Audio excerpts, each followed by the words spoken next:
Lovely. Welcome to the March 23rd installment of UIDRB. Our next meeting will be April 27th. And I'll swear in the staff. Do you swear or affirm to tell the truth, the whole truth, and nothing but the truth? I do. Lovely. I'm going to skip the address of the board because there's only one person here. Has everyone had an opportunity to review the minutes from the previous meeting? Are there any corrections, any comments? Do I have a motion? I move we approve the minutes. I'll second.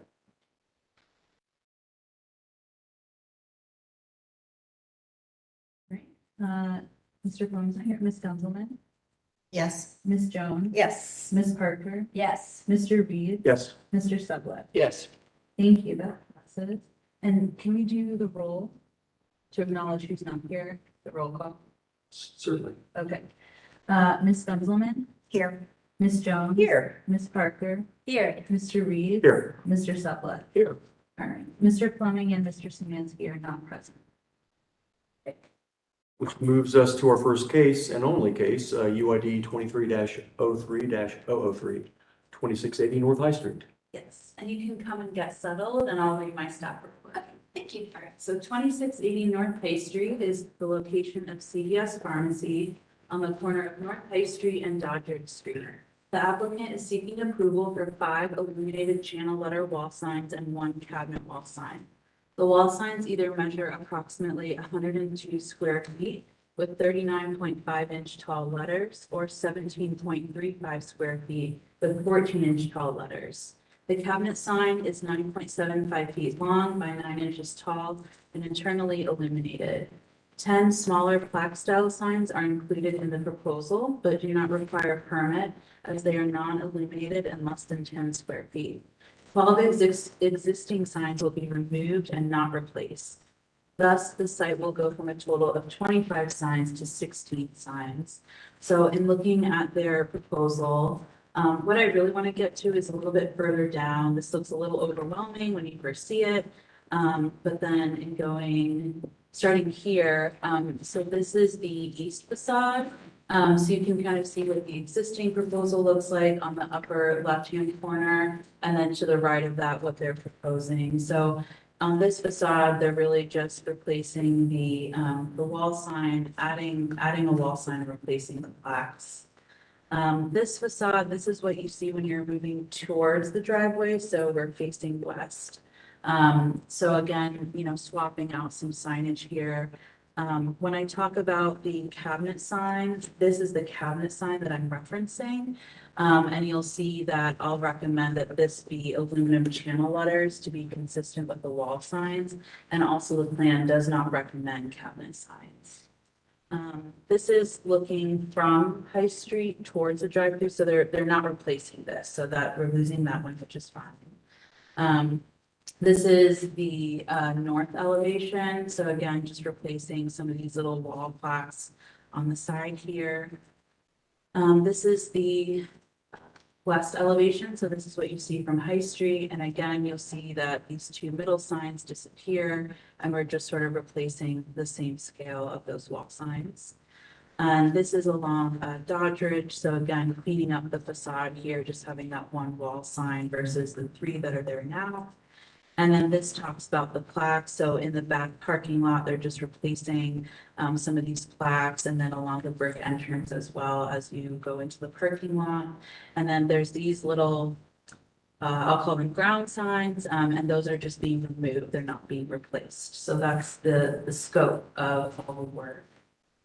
And after review, the proposal is generally consistent with the recommendations of the University District Plan.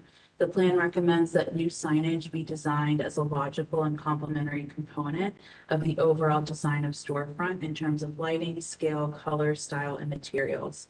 The plan notes that each building or ground floor tenant space be provided 1 wall sign and 1 projecting sign per street frontage, that pedestrian-oriented signs are preferred, and that internally illuminated channel letters may be appropriate. Wall signs are to be sized to fit within the building's facade design, located within a sign band if one exists, and be limited in size to a maximum width of 2/3 of the width of the building front with lettering 8 to 16 inches high. Lastly, signs on the side or rear of facades are to be 9 square feet or less in size. Although some facades include more than one wall sign, some lettering is taller than the recommended size, and that the side and rear signs are larger than 9 square feet. The overall scale and lighting are appropriate within the overall building facades and design. The decrease in total amount of signs on the site is also a mitigating factor. Staff does recommend that the drive-through pharmacy cabinet wall sign on the east elevation be changed to an internally illuminated channel letter wall sign. Staff also encourages that the full service only sign on the drive-throughs east elevation and the CVS pharmacy entrance signs on the north elevation be omitted to further streamline the facades. As such, staff recommends approval with conditions, and the recommended condition is that the drive-through pharmacy wall sign on the east elevation be internally illuminated channel letters akin to the other wall signs in lieu of a cabinet style. Thank you. Thank you. Assuming you will have something to say about all this, would you be so kind as to raise your right hand? Do you swear or affirm to tell the truth, the whole truth, and nothing but the truth? I do. Thank you. Do you have anything you'd like to add to the city's outstanding review of the? No, she detailed it all. I know there was some question over what the purpose of the full service panel and the CVS entrance panels. It was merely a like for like swap because there is an existing panel there. That was it. So eliminating them is fine. I wasn't Because sure if they were absolutely needed or if it. no, I think because we had the FCO letters there on the drive-through canopy on 3 sides, directing, and one of them did state full service. So I think that's why they added that plaque. Eliminating it, I didn't design it. I see that it really does not serve a purpose. I mean, I didn't know there was anything less than full service at the drive-through. We have a half service. There's 1 lane. It's full service. So eliminating it is not going to be a problem for the customer. And Entrance. yeah, eliminating that, that's fine. Because it's just, you just keep It's- walking. Yeah, it's just kind of there. Like, it doesn't even it's not even really a directional. It just CVS pharmacy entrance. It doesn't have an arrow or It's just- direct you anywhere. So Okay. it's eliminating that is of no consequence. The canopy cabinet, currently, obviously, what's existing there are FCO non-illuminated letters, so they're just pin letters. Going to channel or even, let me ask you this, if the client wants to just stick with same non-illuminated letters, FCO mounted pin letters that don't illuminate, is that going to be okay with? That would be consistent Okay. with the guidelines. Okay, as long as it's not the cabinet style of sign. Okay. That's fine. I've already talked to them. They were just gonna see what CVS wanted to do as far as if they wanted an illuminated letter or because it is a smaller space. So your channels would be, I don't even know if you could fit CVS with the heroic heart. They'd have to be pretty small, not even 12-inch. So checking with the client on that, but eliminating the cabinet, that's definitely fine. We can do that.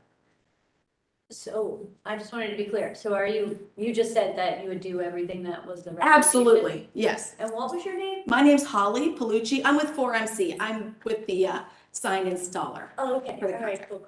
All right, awesome, thank you. You're welcome. And then I did have a question for Belkis. Do we have, I was actually just kind of chatting with Lori about this. Do we have a brightness scale as far as like how bright things can actually be once they're illuminated? Yeah, we don't actually. So typically, if there's a concern over, I think it's called the lumens, is like the brightness of something. So if there's concern about that, then the applicant typically provides information on that. I know in the past, information on like lumens and foot candles have been provided. Photometrics at a minimum should be provided. Yeah. But that's been, if there's been concerns, not typically something that we require for graphics applications. It's typically related to exterior lighting. That's not a graphic. But if the applicant wants to speak to the brightness, that would be. to be honest, I don't deal with the brightness. The project manager in the office. I will say this, when I've gone to other past meetings in other jurisdictions, it's always, the issue with the illumination has always kind of gone around the parking lot sign, parking lot lighting, things of that nature. Are the standard, our lights on our building, obviously, those faces are gonna block out quite a bit of the lighting. It's not like it's open or it's even a white translucent Sure. vinyl. That's a red translucent on there, so it's going to shadow a lot of that lighting. So you're not gonna have that Sure. bright illumination.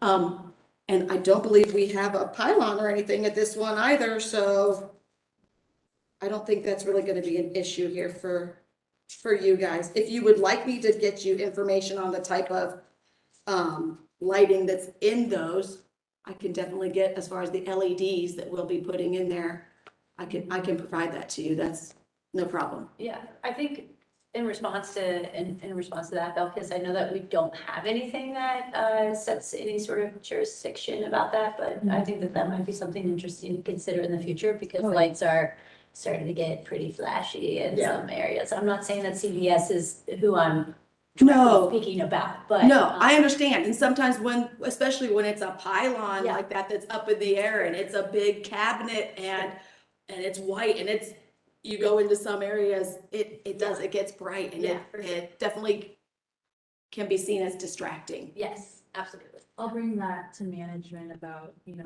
ranges of lumens and that type of thing, talking about guidelines related to that. I'd like to bring up another issue. Is it possible to zoom in on this photograph? And this is not a The- signage issue. the proposed or facade, the photograph that's the facade. So, or the other one is bigger, yeah. So the red panels that close off the glazing. So generally the focus on sidewalk occupancy is transparency of the glazing makes it more interesting to walk down the sidewalk, and a lot of businesses use it as a way to advertise product. But there's a restriction, an urban restriction, you can't close the glazing all the way off. Here, it looks like it's half covered, right? So that at eye level, when you're walking down the street, you see a blank facade, or you see the text that CVS has in the window, but you don't see into the store, so you don't see the activity. So I guess it's really a question for us. When this became the case at Target, we went back to Target and they took down the full window coverage. The CVS on the corner of Lane and High has something not dissimilar, but you can see over them, so you can see into the store beyond. But there's a certain graphic that has a kind of abstracted city skyline there to at least try to, my guess is they're thinking that it looks better to see that than to see this, which is, I can't read what it says right I now. think it just says CVS Farms. Yeah. But do you understand the point that I'm making is what Right. can we do? Part of our job is to enhance sidewalk life. The design features that make living, walking, occupying sidewalks more desirable, much more so than passing traffic. You probably can read advertising like that in a car, but it doesn't serve the pedestrian public. So I don't know at this point if there's anything we can do to ask for reconsideration. And I don't know what's going on in the windows further to the north. Are those completely closed off? Yeah, I know this is like, Is that the pharmacy? I think this is where the pharmacy is in the back of the store. Yeah, so that's like back office stuff. Yeah, but the company can still produce things in the window, that Graphics. make it more interesting to pass by. The CVS at Lane and High also brought had historic photographs. I don't know if those are still there. There's historic images of something. But it's kind of contributing to the civic good to make a choice about how you're dressing your windows. Obviously, it's in the business's best interest to advertise its product. I don't mind that. People window shop, right? But I don't think this does anything for the quality of life walking on High Street. Well, now that you brought it up, what strikes me as a little bit odd is the red on these, wherever you want to call them, it doesn't match the red, their red, seems weird, it's more of a maroon. And secondly, I don't know what they're gaining by having the height that's 5 or 6 or 7 times the height of the text. So I'm wondering, like, could you put it up in the upper panel of the window and then the whole quadrant's clear? Or make it a lot smaller where, to your point, on the other one, you can see right over it. Because I bet I mean, the sidewalk's clearly going down, but it can't be over, at the far end, it can't be over 3.5 feet, so. Yeah, and I would encourage an approach to it that's not just messing with what's there, but an approach that's more at a corporate level. How do we as a company want to participate in the civic life of the community where we live and where we're active? Because I'd like to see all the CVSs do a better job of involving, a visual relationship through. What Target ended up doing isn't great. You see the ends of shelves and you see product there, and you can see into the store and you can see people. So there's much more communication between inside and out. And I think there are a lot of potential solutions to this, but I don't know how But then to make a invite. film that's just somewhat translucent, so you can still read it, but you can see through it. I don't know. Yeah. I guess I don't want to solve, do. I don't want to make proposals. I would like to encourage CVS to think about what they could do to, be more advantageous. And also, I think we should be clear about what the rules are in terms of how much of that window can be covered and how much needs to be Yeah, open. and I'm happy to follow up with you on what the recommendations are, but I think, and I don't remember the percentage exactly, but there's a certain percentage of glazing that can be taken up with window graphics, and I'm pretty sure this is over that. And again, I don't know when these were installed. This is not a part of your scope of work right now, so we can't tie the two together. No, and I don't intend to. No, I understand. But I don't know that this is consistent with the guidelines right now. And technically someone, could call this in and it could become, a code violation or something like that. So, but I can follow up with you on what those Yeah. regulations are, and you could just pass that along. And I can pass that along. I know that Yeah. and we've worked a lot, done a lot of CVS's, Yeah. a lot down here in the Columbus area and Mhm. everywhere else, in the state of Ohio. And I know what they run into is a lot of jurisdictions. Some have, you can't have any window vinyl. So to do something as a corporation Mhm. across the board is so hard. It's hard for everything in terms of signage, whether it's vinyling, wall signs. Great idea. But I understand what you're To saying. get out in front of it and say, Right. we want to take the lead and do the very best possible thing for the communities we're working in. Right. Recognizing that most places have some limitation on how, but more than following a guideline or rule, do something real good. Right. Right. And make Maybe something that. that goes with that makes it personal to the community you're serving. And if you're looking at that scale, perhaps a look could be taken at the CVS at Lane and High, where the graphic pattern is certainly better than these plain red panels, Mhm. but it's still the same principle of blocking off Yeah.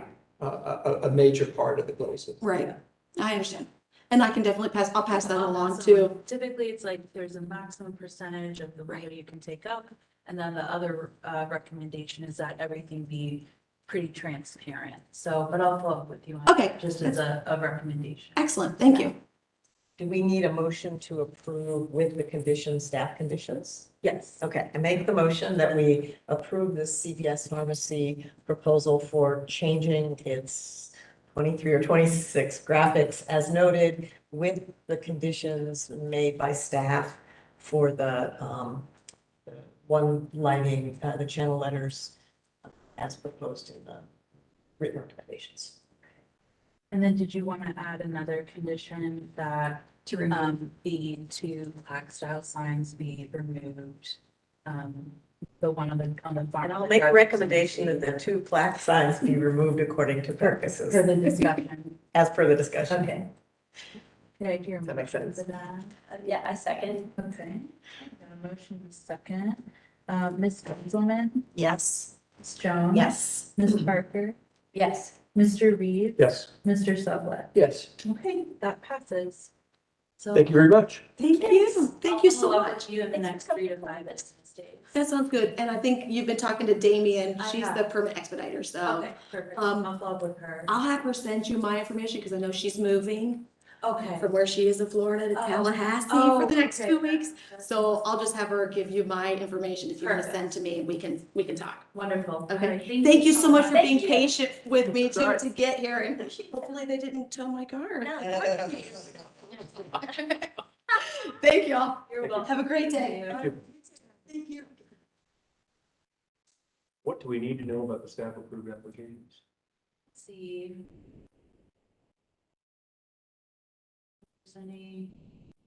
There's nothing interesting. The two graphics, there's two for 1976 North High Street. This is, that's like that mural by McDonald's. So they're just coming in. They originally had. They have the crew now, right? Yeah, so they have one for the crew. So you'll see that updated if it's not already done. But it's just gonna look, or no, now we're on to pink, I guess. So they had two, and I guess this is now for Victoria's Secret, so. They had one for the crew and they're switching this.